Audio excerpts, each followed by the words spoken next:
Assalamualaikum warahmatullahi wabarakatuh teman-temanku semuanya. Welcome back to my channel. Selamat berjumpa kembali tentunya di channel ini. Kali ini kita akan membahas dalam beberapa informasi berita olahraga untuk hari ini tentunya. Jangan lupa untuk like, komen, dan subscribe juga di channel ini. Dan anggaplah sebagai hiburan semata saja. Baik, untuk pembahasan yang akan kita bahas untuk hari ini yaitu adalah inilah Barcelona rilis skuad Tur Asia 2025, Rashford dan pemain muda ikut terbang. Apakah maksud dari beberapa pembahasan ini? Mari kita bahas secara singkat dan padat saja. Bagi teman-temanku semuanya tertarik dengan informasi ini, silahkan tinggalkan jejak dengan cara berkomentar di video ini tentunya. Baik, dari beberapa informasi berita olahraga juga, Barcelona akhirnya mengawali tur pramusim 2025, yaitu mereka ke Jepang dan ke Korea Selatan, baik itu dari timnya sendiri, yaitu tertunda 2 hari karena persoalan dana tentunya. Baik itu dari kendala munculnya akibat keterlambatan pembayaran sebesar 15 juta euro. Situasi ini membuat nyaris mengagalkan seluruh rangkaian tur tersebut. Namun ya, negosiasi di menit akhir agenda tur hasilnya diselamatkan. Tim kemudian terbang ke bandara IP Plat, yaitu kodenya, yaitu masih waktu setempat tentunya. Tur ini akan menjadi ajang pemanasan menjelang musim kompetensi 2025-2026. Barcelona dijadwalkan melawan Vissel Kobe pada 27 Juli 2025. Itu sebelum melanjutkan ke Seoul dan Daegu tentunya. Diperkuat pemain baru talenta muda tentunya. Dari beberapa pemain, sebanyak 30 pemain masuk ke dalam daftar yang diambil oleh pelatih Hansi Flick. Tur ini juga menjadi sebuah kesempatan emas bagi sejumlah pemain muda akademi. Baik itu dari 2 wajah ya teman-teman, yaitu langsung dipanggil dan diproyeksikan tampil dalam laga uji coba. Ia akan menjadi penampilan perdana mereka bersama tim utama. 6 pemain muda ikut dalam rombongan ke Asia. Mereka adalah Diego. Baik itu dari 3 pemain absen, total 130 orang yang berangkat tentunya. 3 nama dipastikan absen dalam tur pramusim ini. Mereka adalah Marc-Andre ter Stegen dan Aurier dan Paul Victor tentunya. Ter Stegen sedang proses pemulihan pasca operasi punggung. Baik itu adalah Victor tidak bisa ikut karena penyesuaian proses transfer tersebut. Baik itu dari Barcelona ke Asia, jumlah 130 orang. Presiden Joan Laporta turut hadir untuk direkrut olahraga. Dutko tetap di Barcelona untuk mengurus transfer tersebut teman-teman. Dan di sini juga untuk dari skuad dari pramusim tersebut Barcelona, yaitu daftar skuad untuk pramusim Asia 2025 yaitu sebagai berikut. Ya, untuk kiper adalah Joan Garcia dan banyak lainnya, dan back adalah Paul Kobasi, sedangkan gelandang adalah Gavi, sedangkan pemain penyerang adalah Ferran Torres tentunya, Robert Lewandowski, Lamine Yamal, Rafinha, Marcus Rashford, Toni Fernandes, dan Ronny Bathiji tentunya. Baik, kita masuk ke dalam pembahasan kita yang berikutnya, yaitu adalah Juventus ingin lepas Vlahovic, tak mau ulang drama Chelsea. Apakah maksudnya di sini? Yaitu Juventus mempunyai misi besar di bursa transfer musim panas ini, yakni melepas Dusan, namun mereka tidak mau mengulang cara keras seperti tak memaksa, yaitu hengkang baik itu dari pendekatan meskipun tujuan utama tetap sama pada musim lalu tentunya. Chelsea bersama beberapa pemain lainnya disingkirkan dari tim utama demi memuluskan jalan. Langkah ini berhasil namun menimbulkan ketegangan di ruang ganti. Kali ini menurut laporan juga baik dari manajemen Juventus di bawah Daniel Comolli, dia memilih jalur yang sangat berbeda tentunya. Itu tetap diberikan tempat utama sambil menanti tawaran yang tepat. Ya, Juventus ingin menjaga keharmonisan timnya tanpa mengendurkan niat dan menjual sang striker, dan ini bukan soal perasaan melainkan pilihan strategi, teman-teman. Baik itu Chelsea dan kelompok buangan Juventus tentunya. Baik itu dari jadi korban strategi asing dan tendangan. Baik itu pada musim panas lalu, pelatih Thiago Motta menganggap tak cocok dalam sistem pemain yang diinginkan. Tak hanya Arthur juga bernasib serupa. Para pemain ini dilatih secara terpisah dari tim utama seolah-olah bukan bagi dari Juventus. Tekanan mental juga akhirnya membuat mereka mencari klub besar tentunya.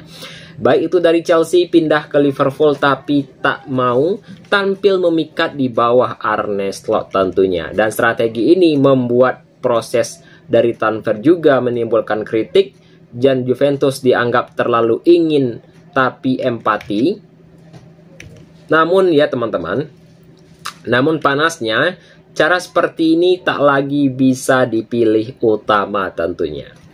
Dan yang berikutnya adalah Vlahovic, ya tak disaingkan tentunya. Dalam arti kata di sini apa?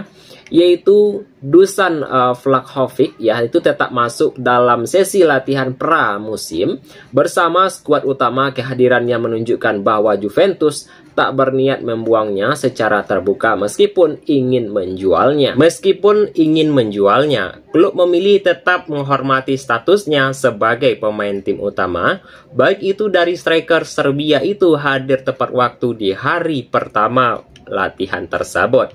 Dan ia menjadi bukti bahwa manajemen tak memakai taktik pemisahan seperti musim lalu.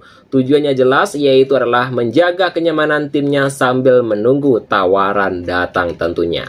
Beban gaji Vlahovic ya memang jadi alasan Juventus ingin melepaskan, namun langkah menjadi kini yang diplomatis tentunya. Di sini juga tak ada paksaan, hanya bisa pintu keluar terbuka jika ada klub besar yang siap menebusnya tentunya. Yaitu strategi baru, yaitu resiko baru juga mungkin ada ya teman-teman ya, bahwa Damian Comali, direktur baru Juventus, ingin klub tersebut jadi elegan dalam urusan transfer tersebut, dan ia meninggalkan gaya keras ala Guitoli dan memilih cara yang lebih ramah tentunya, tetap dihormati sambil berhan diarahkan untuk mencari klub baru tersebut. Bahwa Comoli tahu menjadi citra penting dalam jangka panjang, pemain dan agen akan lebih terbuka bernegosiasi jika klub tak terlihat memaksa, namun strategi halus juga punya resiko maupun proses, dan Juventus tetap menunggu gaji termahal teman-teman, menanggung gaji mahal tentunya. Bursa transfer pada panas mendatang, namun nasibnya belum pasti. Juventus berharap langkah damai dan ia bisa mendatangkan hal positif, namun tidak mereka memungkinkan harus menanggung beban striker yang elegan pergi teman-teman ya, enggan pergi tentunya. Baik teman-temanku semuanya, kita masuk ke dalam segmen hiburan kita untuk hari ini juga. Jangan lupa teman-teman, jika pembahasan ini menarik silahkan tinggalkan jejak dengan cara berkomentar di video ini. Baik, untuk pembahasan kita untuk hari ini tentunya, yaitu dalam segmen hiburan kita, yaitu adalah Bayern Munchen ajukan tawaran baru untuk Luis Diaz, nominalnya bertambah. Ya, ini adalah merupakan yang sangat menarik ya. Berapakah tambahannya? Yaitu Bayern Munchen belum menyerah pada upaya mereka mendatangkan Luis Diaz. Di bola transfer panas ini, klub raksasa Jerman dikabarkan telah mengajukan penawaran kepada Liverpool, sang penyerang Kolombia. Sejak awal pada musim panas, Bayern aktif mencari para pemain baru. Mereka perlu winger baru setelah kepergian Leroy, dan Diaz menjadi salah satu target utama pelatih untuk mengisi posisi tersebut. Sang pelatih dikabarkan sudah lama mengagumi pemain dan sang penyerang tersebut. Ya, itu dari manajemen Bayern Munchen akan segera mengirim proposal baru untuk memboyong pemain yang berusia 27 tahun itu ke Allianz Arena tentunya ya. Baik itu dari tawaran yang meningkat ya. Tentunya Bayern Munchen sebagai sudah tolak ukur di Liverpool untuk transfer Diaz, dan mereka tidak menyerah begitu saja. Namun Bayern juga dikabarkan telah menyiapkan penambahan senilai 75 juta euro untuk meningkatkan dari tawaran yang sebelumnya ditolak oleh Liverpool tentunya. Baik, untuk yang berikutnya juga adalah paket gaji yang menggiurkan ya. Apakah itu? Untuk itu sendiri ya, tak hanya nilai transfer Dias ya, akan tetapi dari penawaran gaji yang sangat menguntungkan jika bergabung dengan Bayern Munchen. Ya, itu pemain yang saat ini yang berpenghasilan 90.000 euro per minggu, itu di Liverpool akan menjadi salah satu pemain dengan gaji tertinggi dengan 14 juta euro per musim tentunya, yaitu sekitar 270 euro per minggu. Dan dia sendiri dikabarkan tertarik dengan proyek Bayer dan berharap Liverpool bersedia melepasnya. Liverpool masih berkeberatan teman-teman ya. Apakah alasannya? Yaitu meskipun Liverpool masih enggan melepas pemain andalannya, baik itu dari manajemen Deret sendiri dikabarkan hanya rela melepas Dias jika sudah menemukan pengganti yang tepat terlebih dahulu teman-teman. Dan dengan kontrak barunya yang masih tersisa hingga 2027, dan Liverpool berada dalam posisi tawaran yang kuat dan mempertahankan atau meminta harga yang lebih tinggi tentunya teman-teman. Dan untuk pembahasan kita yang berikutnya itu dalam segmen yang berikutnya teman-teman. Dan ini adalah merupakan sebuah segmen hiburan kita. Dan ini adalah merupakan jika ini merupakan sebuah informasi yang menarik, silahkan tinggalkan jejak dengan cara berkomentar di video ini teman-teman. Jika ada saya salah kata nantinya saya mohon maaf saja. Saya akhiri dengan mengucapkan assalamualaikum warahmatullahi wabarakatuh.